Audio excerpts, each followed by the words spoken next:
Hi, this is Lamar, and you're listening to Getting to Third Space with Lamar and Tom. A third space is a term that refers to a safe space for people to come together for respectful dialogue in a spirit of listening, sharing, and learning. In this podcast, we explore what it means to have third space conversations, and we try to model them. If you like what you hear in this podcast, please be sure to subscribe, share it, and of course, like it. The more people join us, the quicker we get to third space as a society. Now let's get to third space today. Hey, Lamar. It's good to see you, Tom. man. How you doing? Pretty good, but I got to tell you, I'm not feeling my usual self because I know we got somebody in the green room that I'm really excited to talk to. Well, good. Well, me too. So, I've got weird stuff going on. It's flying cow season here in Frederick, and I'm just going to leave it at that. People are going to wonder what the heck's he talking about, a flying cow. Go online and check it out. Yeah. Maybe you'll see Tom and the crowd.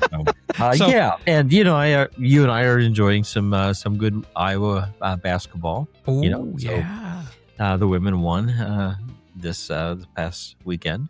Of course, we don't know when this podcast is going to drop. So if it drops in June and they're trying to figure out when it, yeah, that's fine. I'm excited too. For a long time, I've been wanting to get you and our guest Joel Kauffman together to meet because I think that there's a lot of similar interests you have. Joel Kauffman has been a longtime friend of mine since coming to Hesston, Kansas. He was when I got here. He was on the executive leadership team, and he was also a head basketball coach and teaching some classes at Hesston College, right? Hesston College here in Kansas, right? And so during the years I was there, Joel and I developed a friendship and relationship, and eventually he moved in to take the. He was a vice president over admissions, and then he took the role as the AD for the athletic department, which I was responsible for the athletic department as well. And so we had a lot of cross relationships on campus, including teaching a course called Human Thought and Belief. Yeah. And my goodness, that's where the depth of his knowledge and experience just shown, in working with students, and the passion of working with education was so evident. So he's here. He's a history buff. I mean, his education is in the field of history, and his experience is vast. And so we're looking to learn a little bit more about this country through his eyes. Excellent. Well, let's get him in from the green room in that case. All right. Let's welcome Joel in.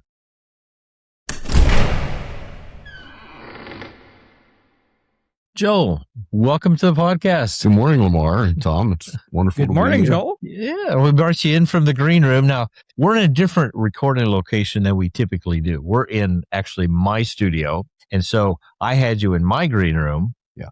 It's a very nice green room. Is it? Yeah.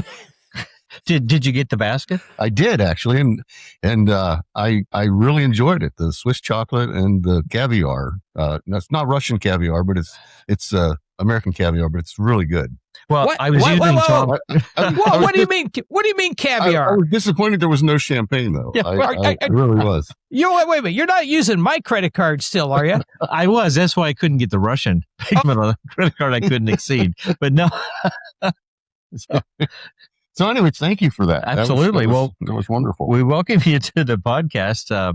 And this is a little bit different because we're doing a in-studio interview. And but I think it's going to work out great, Tom. I think so, too. It's looking good. Wish you were here.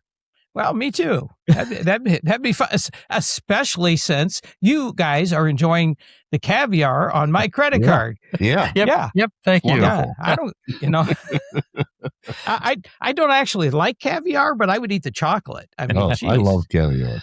But so I want to thank you for joining us. Yeah. And this has been in a kind of a long time coming.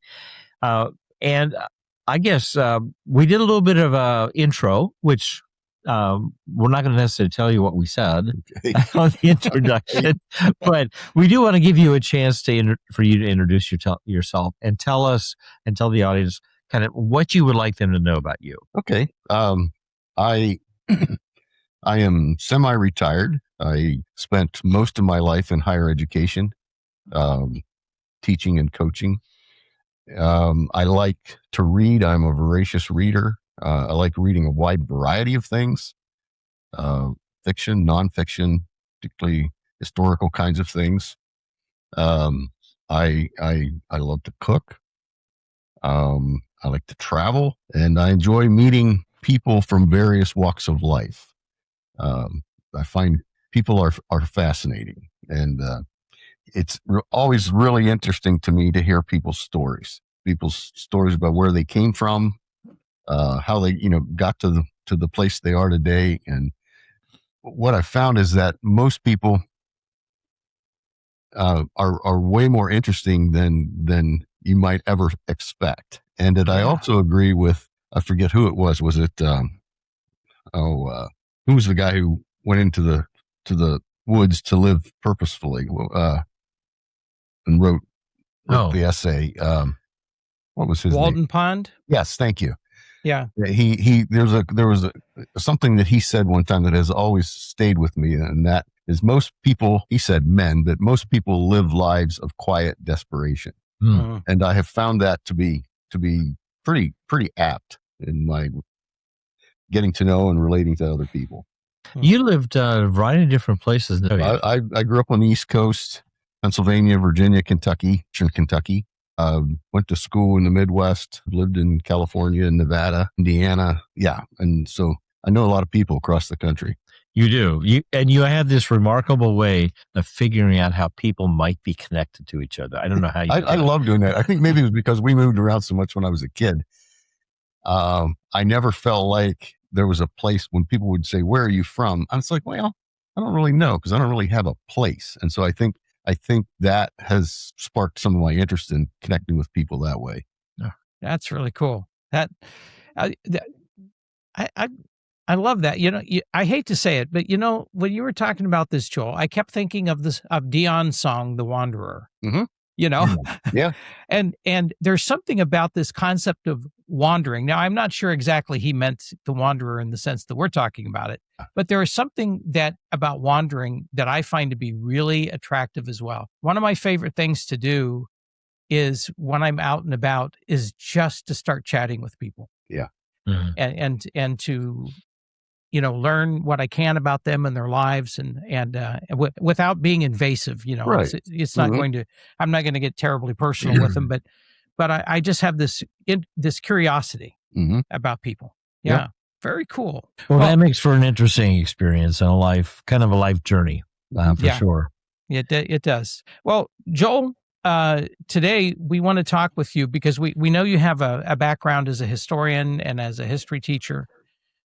We want to talk with you a little bit about the concept of democracy, because we're hearing a lot about it right now, and it's important for people to understand. Well, the thing that tends to happen is that people just throw out terms and they use terms without stopping to think, what does that really mean? And so we're doing this because we also feel the need to be a little bit more intentional about how we use the term democracy, how we use the term republic, how those fit together, and what it means to live in a democracy. So let's start with just the most basic question: how do you define democracy? Well, we do live in a democracy. Some people would say that we don't, but we do live in a democracy. Is defined. I very simply would say that it is a majority rule versus a republic, which is also a brand of democracy. But it in the United States, at least, we have a constitution that limits the power of government, and because we have three different branches of government that provide checks and balances on each other, and it keeps the majority from creating tyranny for the minority, and gives rights and protects the freedoms of people in the minority in a way that a pure democracy does not. So a pure democracy would look like what? Well, it would just be the majority rules, and the majority can do whatever they want, good or bad. Good or bad, yes. Yeah. So in a pure majority, so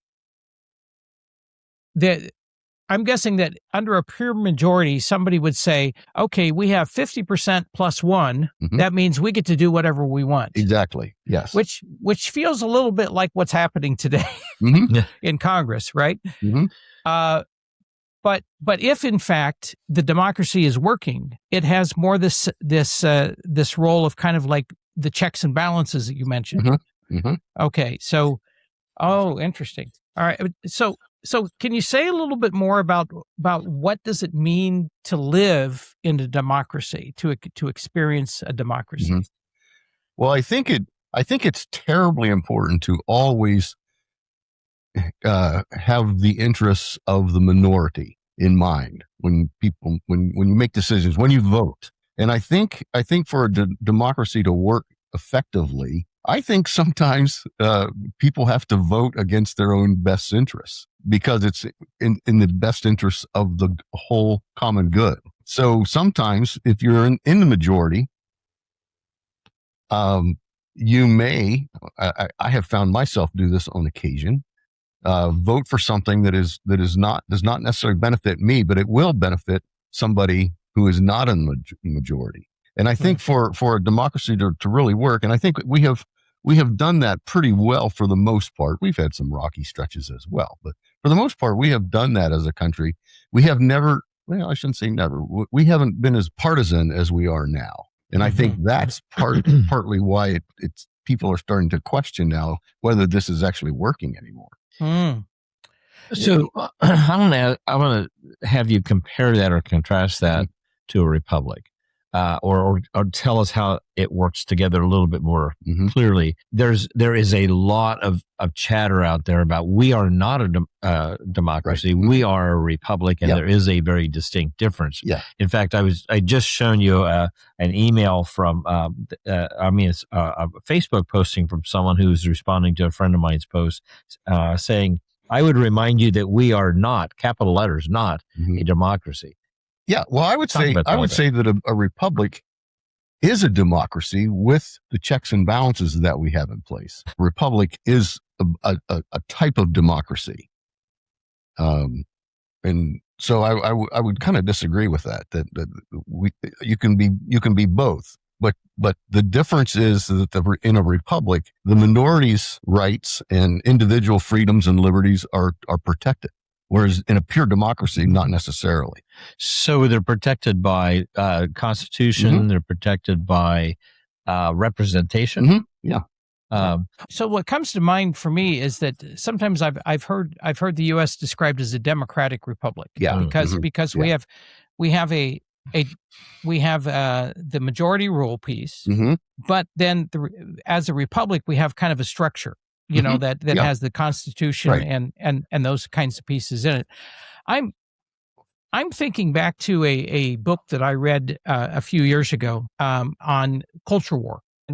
And the guy that wrote it actually was out of the University of Virginia. I think his book is probably back here on my shelf somewhere, but the title of the book is Culture War.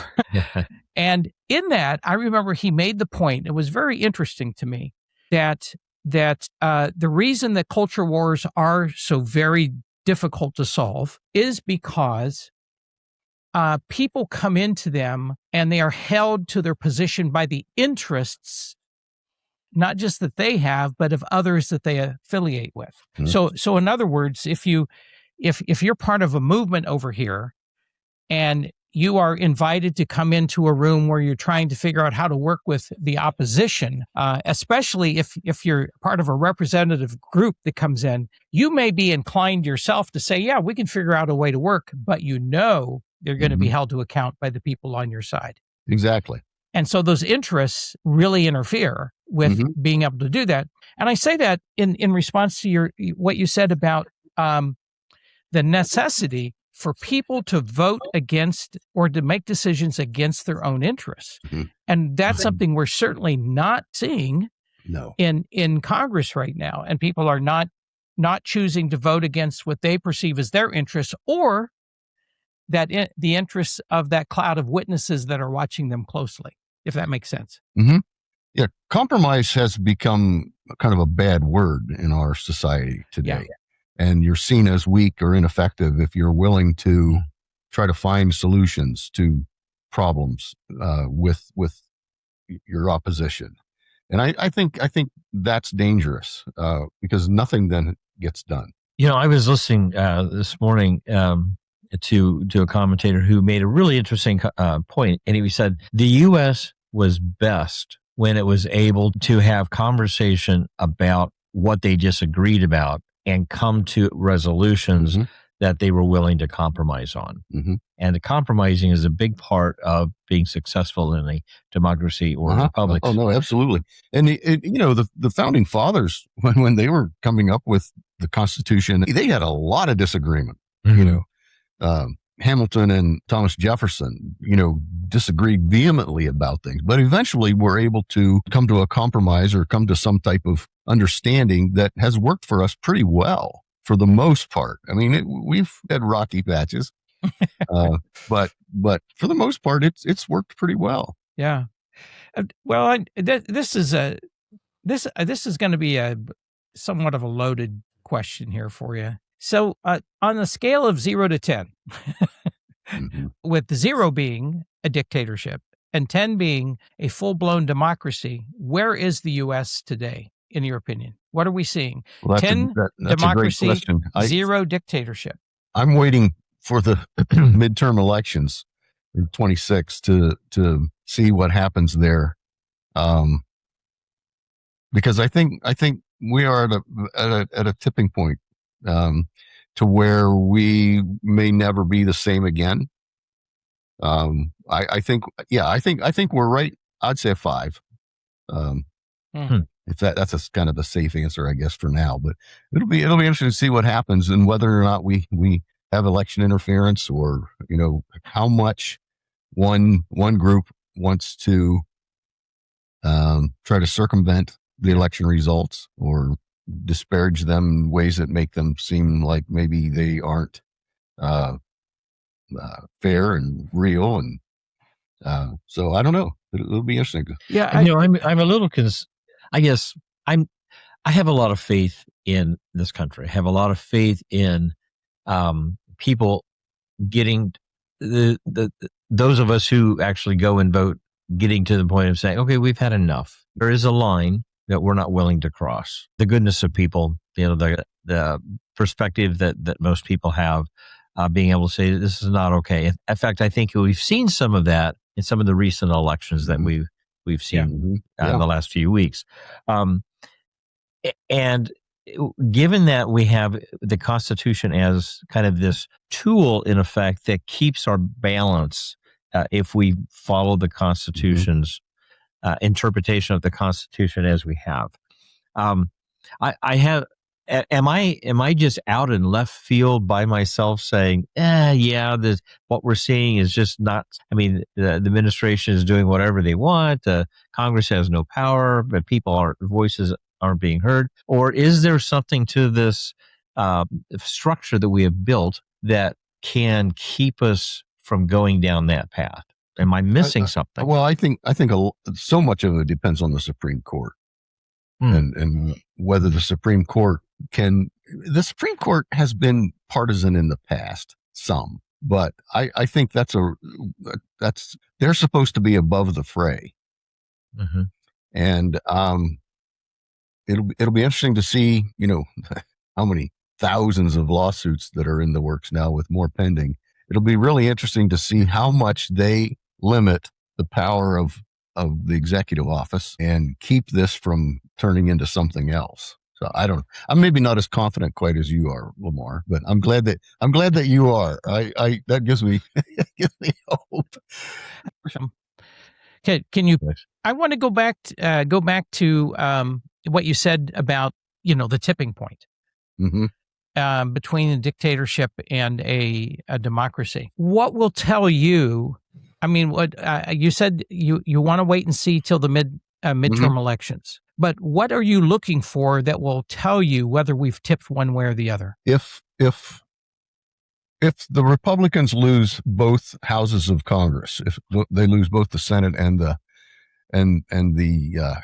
House of Representatives, I think that will be a huge sign that the American people who are still desiring the kind of constitutional democratic republic that we have typically, the way we have typically functioned. If the executive power continues to go unchecked, I mean, there have been people who and groups who have stood up to the current executive branch. But if he hangs on to both houses, and I'm really worried about what will happen going forward to the next presidential election. Yeah. And what will happen to our free and fair election that we have had up to this point? Because once there is doubt about whether the elections are accurate, I think that's a slippery slope as to where you slide then.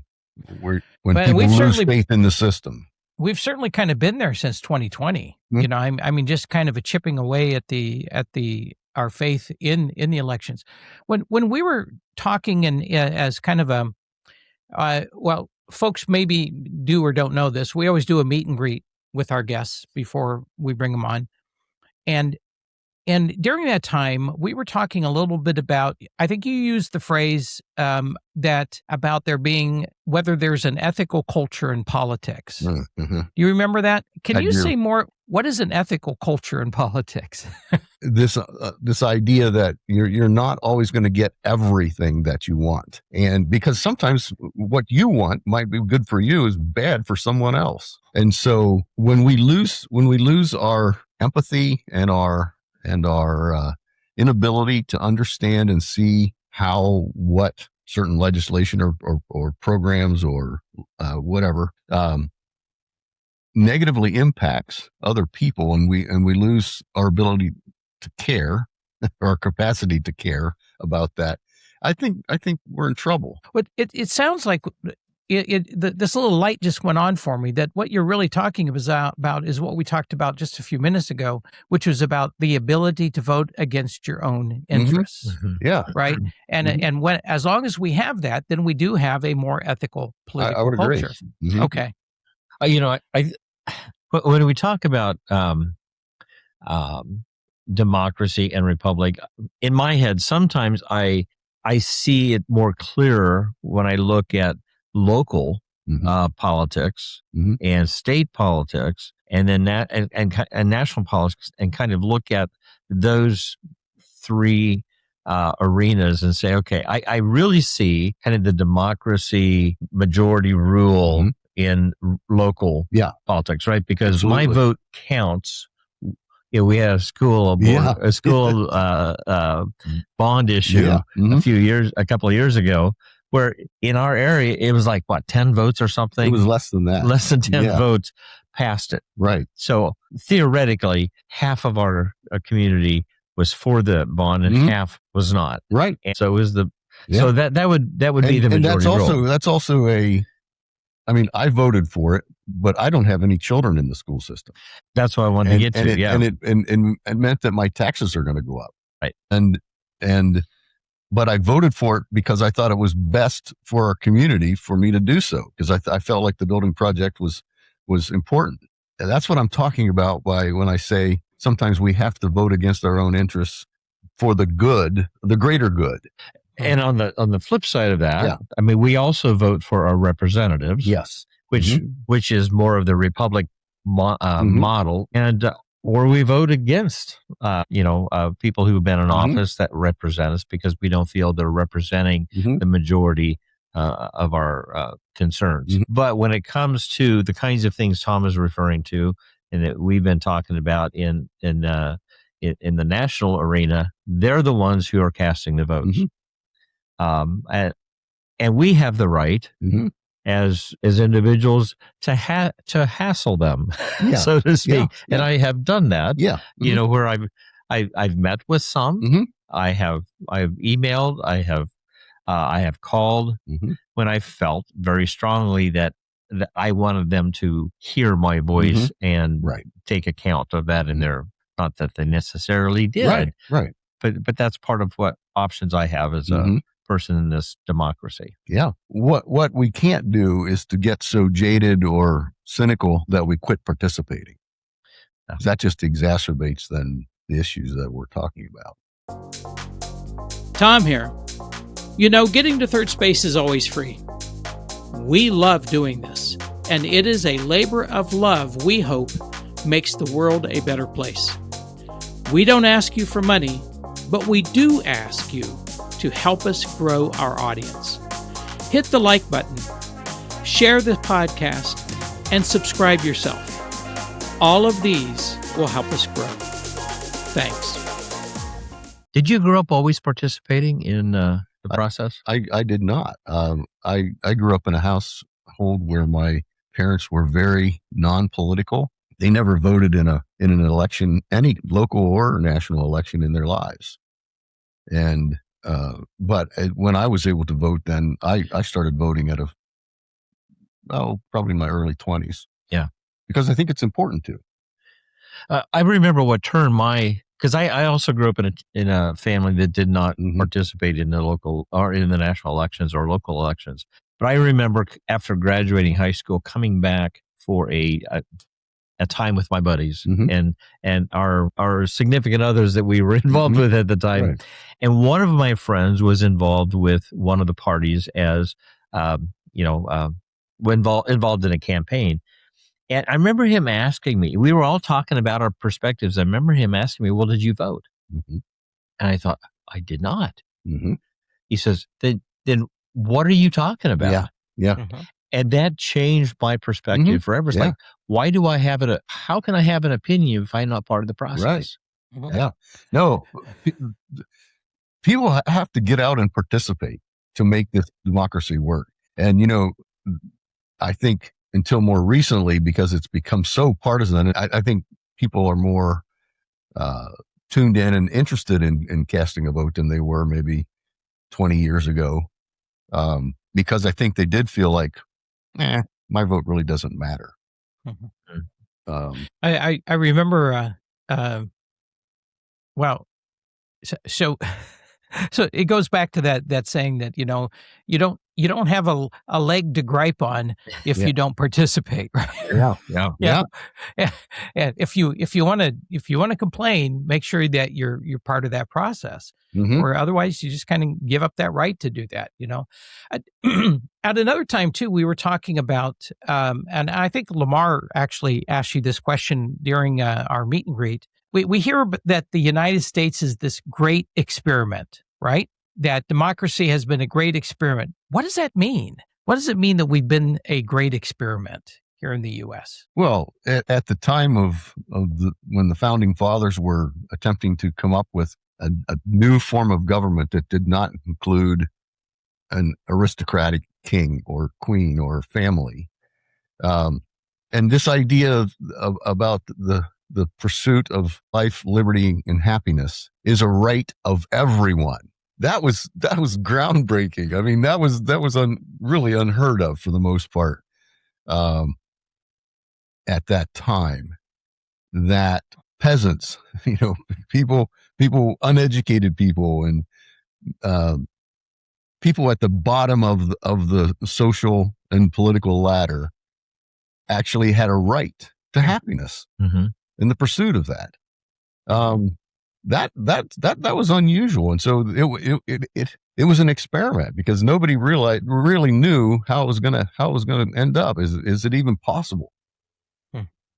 And we'd just been through the Revolutionary War, which the whole thing was to get us out from under the rule of a monarchy. Yeah. Right. Yeah. Where the belief or the understanding in a monarchy is that those in royal power had the best interests of everybody at heart. Yeah, and that works as long as they're benevolent. Right?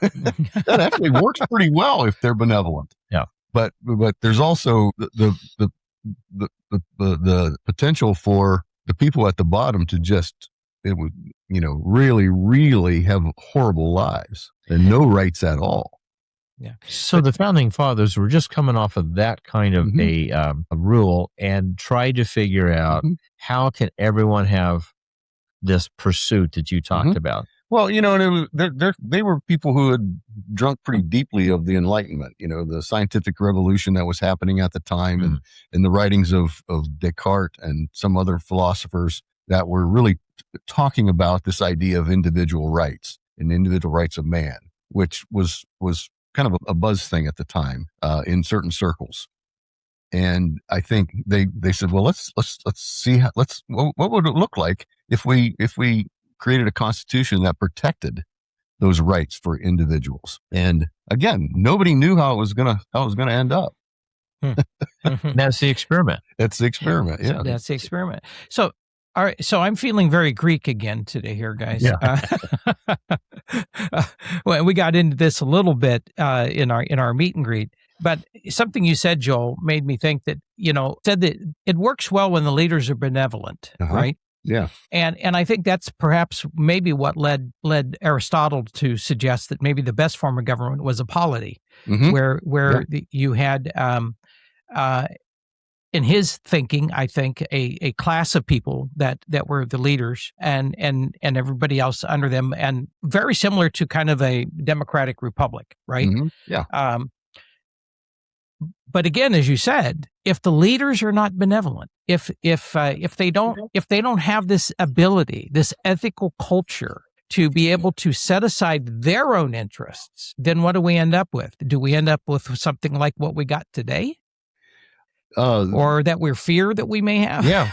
Well, what happens is mankind or humans, they revert maybe to their lowest form of greed and avarice when that happens. And, humans have a hard time if they feel like they're missing out on something that everybody else is getting, even if they don't really need it.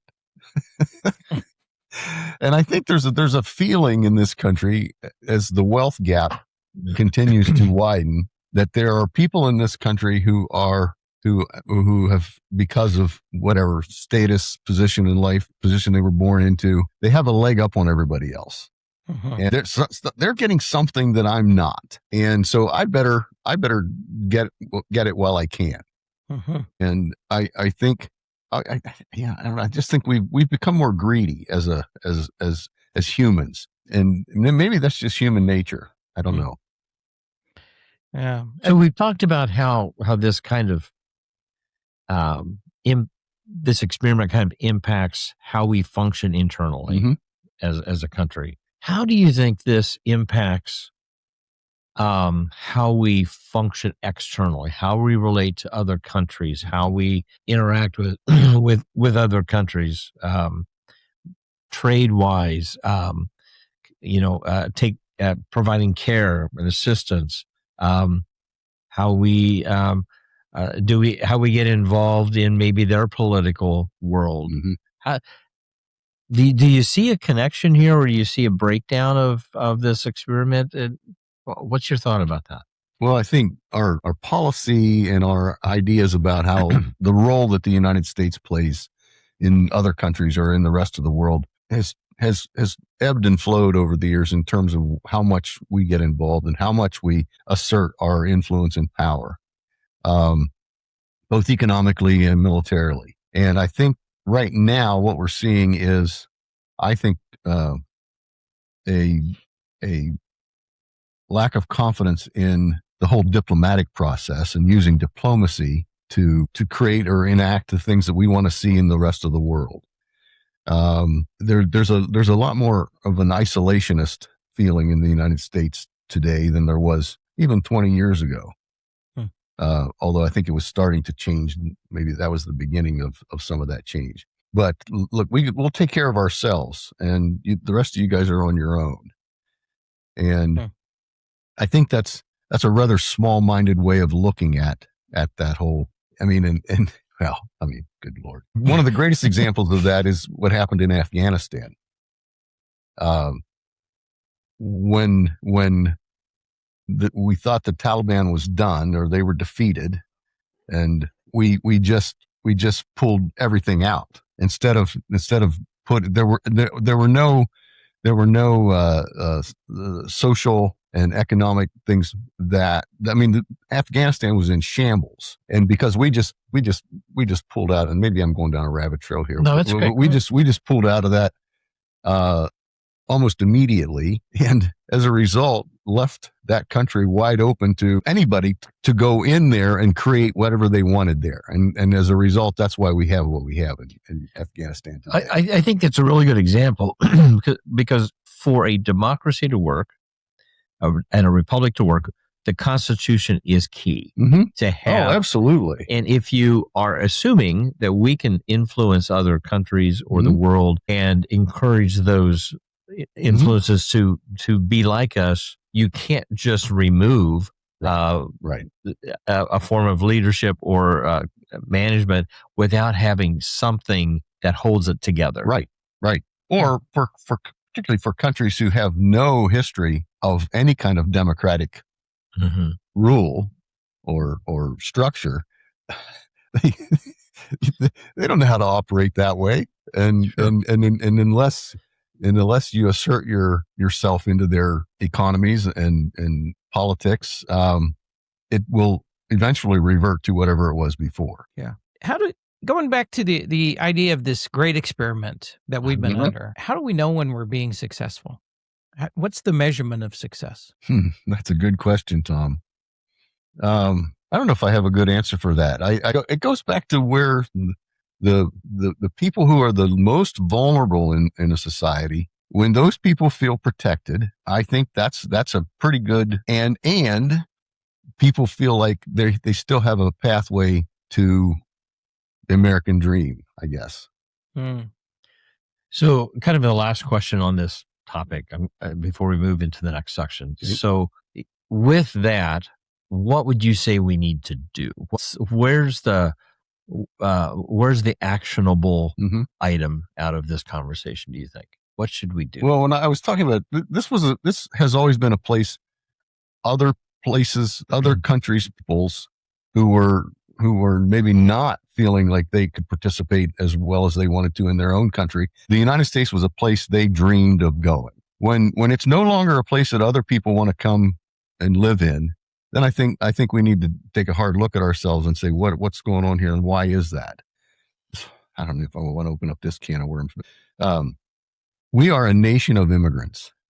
All three of us, our people came from somewhere else. And this idea that we no longer need or want a diverse melting pot, that to me is a sign that maybe we have gone off the rails in terms of where we want to be going as a nation. And I'm not talking about just opening up the borders to a floodgate of whoever, but I think we've forgotten that we need immigrants.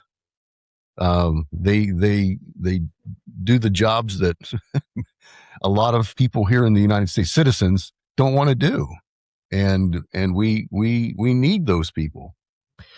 Well, that's the pathway, isn't it? It is. Yeah. It was the pathway for our ancestors. Yeah, is that absolutely. you do those jobs that the people who are already here and established don't want to do anymore. Yeah. And you do those jobs and you're able to work your way into society. And you do them cheaply. That's right. I mean, whether it's being, earlier on being simply a dirt farmer, or whether it is today being a landscaper or working in the food service industry, Right.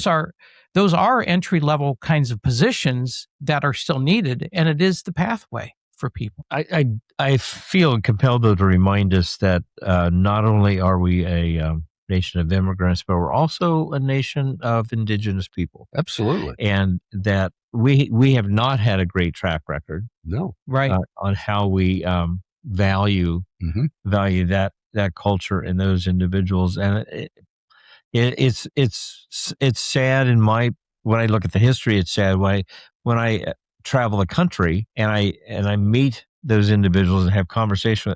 That I feel a lot of grief and shame there. But I also I'm also incensed with removing our history and this is a rabbit trail, but we're not going to go down very far, but I'm in the sense that we remove our history about how we have come to be the country we are and how we've treated people in that process. Yeah. So that to say, that's a big rabbit trail. It is. I'm going to add one little piece to it. Yeah. You're absolutely right. We have to keep in mind that we were not the native born here. Yeah, that's correct. And we push people out. And then we were part of a process that kidnapped people from other countries and brought them in. That's correct. Yes. And so, it's a total mixed bag, but it felt like until fairly recently, we were making some progress in becoming that kind of melding pot again of indigenous, of immigrants, of the kidnapped that were brought here against their will. So anyway. Okay, well, you're right. It's a rabbit hole. We won't go there. We won't go there, but honestly, Tom, it might be something that we want to visit sometime because I think it's a really important part of who we are, and we must not lose But we should probably have a historian with us when we do it. Yeah, absolutely, because you and I, we have opinions. We don't know diddly squat, Joel, but we do have opinions. Yeah. Well, historians don't always agree with each other either. Well, that's a good point. That's true. So this conversation, Joel, I've been looking forward to it for a long time. Yeah, this is really good. And just for the listeners, Joel and I have been friends for a long time, as I mentioned in the preview here, but these are the kind of conversations sometimes we get to over coffee that's just so stimulating that I miss. But I want to move us to another question or two that we told you we were going to talk about. Tom and I, over the last year or so, have really been challenged personally. We've been challenged about how we treat other people, thinking about how can we become a kinder influence in the world. And it's been a really good exercise for us, and everyone that we talked with seems to have both been challenged and just excited about the question. We want to ask you about acts of kindness. We got two questions. The first one is, tell us about an act of kindness that you've received that made a difference to you. And then the second would be an act of kindness that you have done and hope that you made a difference to others. So the first one, tell us about an act of kindness that you've received that made a difference to you.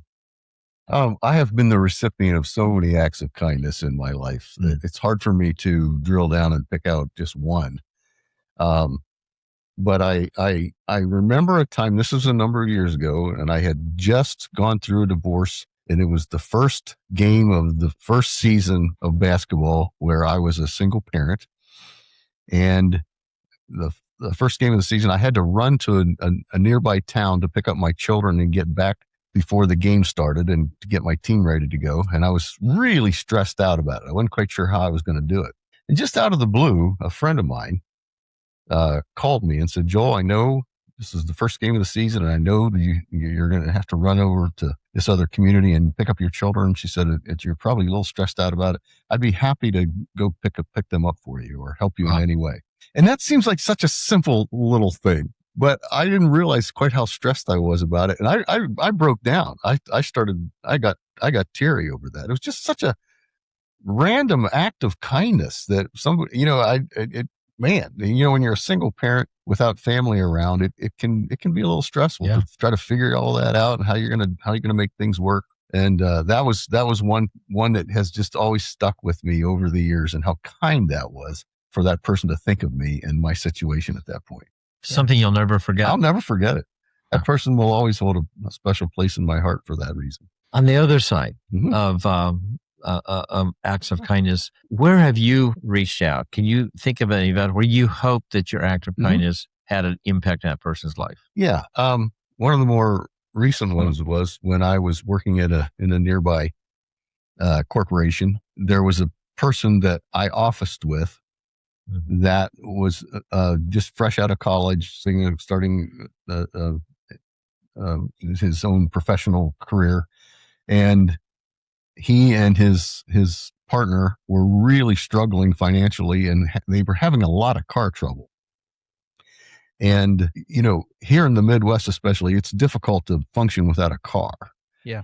And I heard from somebody at church that an elderly person had just decided to give up driving and didn't want their car, or was going to have to do something with their car. And it was still a very dependable, nice vehicle. And I contacted them and said, listen, here's the situation. I have this young, struggling couple. They have 2 children.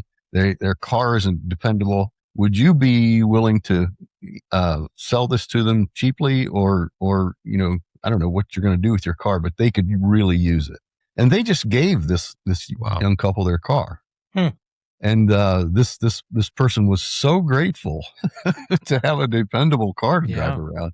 Wow. I mean, that's just a simple little thing, but I think I felt really good about being able to help them in that way with that.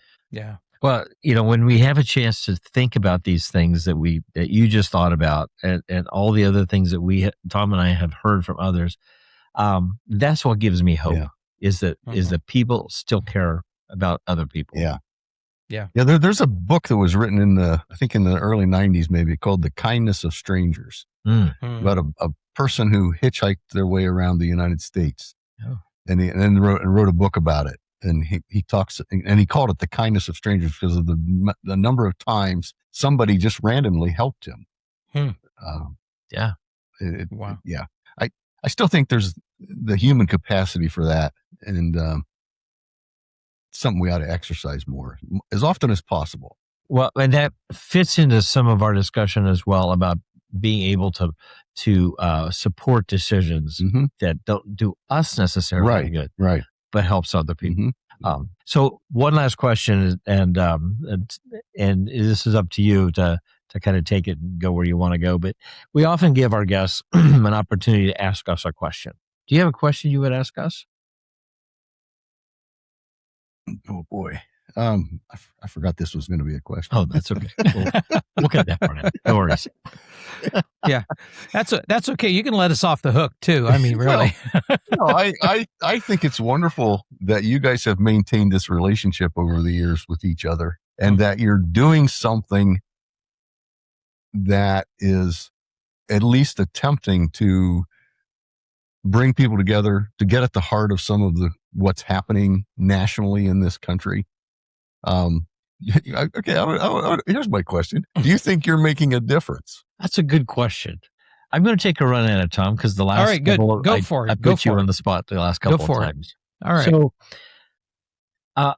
I don't know if we're making a difference out there as much as I believe that we're making a difference with me. Okay. I can speak for myself. I feel like this has been an exercise that has changed me. And so in that case, I say yes. Yeah. I know that I have had conversations with people who listen to the podcast who say, that was helpful. I now see maybe some of your guests or some of the things you've talked about differently than I did before. Yeah. And as an educator, and I had the opportunity to teach a couple classes with Joel, as an educator, that is gold when you feel like you have made a difference for someone to think a little differently. Yeah. So that's kind of my answer to your question. Mine would be that I think that I would agree with Lamar that I think maybe a huge difference is actually for us in how this affects us and how it shifted some of our thinking. But we do have also little evidence of that people outside are thinking differently. For example, we have a poll that we just run continuously in our show notes. It's called our Active Kindness Poll, and we ask people to write in and actually click on a link. It takes them to a Google form that they are asked the same 2 questions we asked you. Okay, we actually get people that do that. That's great. And it's not a huge number, but we get people on occasion that will come in and they'll leave a response. And so, that says that it's making a difference somewhere. And then we just get those random comments that people send in that we are surprised. We're also seeing our audience grow, which tells me that it's scratching some kind of itch out there, as Coach Hayden Fry of the Iowa Hawkeyes would have said a few years ago. And that's really, really encouraging.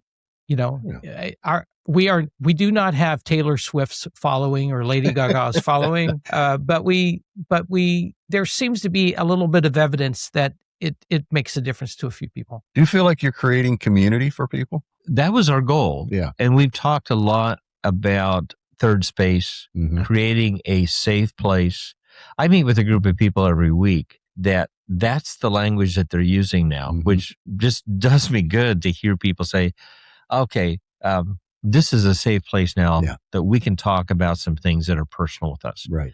Where before that group, and not necessarily because of this podcast, but because of other things, but before that group was not necessarily a safe space. So things have changed with that group of, 20 people that I meet. Mm-hmm. And we have, I think part of the influence of our structure here has been to give some language to that Mm-hmm. and maybe a little bit of direction, because I hear those terms. So I think that there is. Well, I think impact. that's great, because I think people are desperately searching for community.